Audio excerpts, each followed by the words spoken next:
Welcome back ulit sa ating channel. So, meron tayo ulit bagong pasyente. Sonos Studio Live 1640.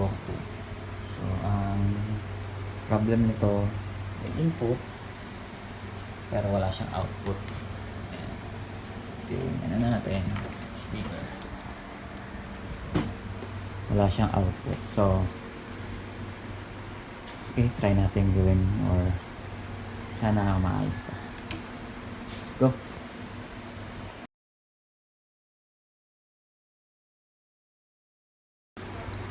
Okay, so nabuksan na natin yung unit. Ito na yung ano niya, power supply, DSP board, front panel board, ito yung fader board, assembly, ito naman yung I/O board, preamp board yung nasa pinakagitna. So ang check natin, check muna natin yung DSP, tapos check tayo ng ano, signal niya. Okay.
8.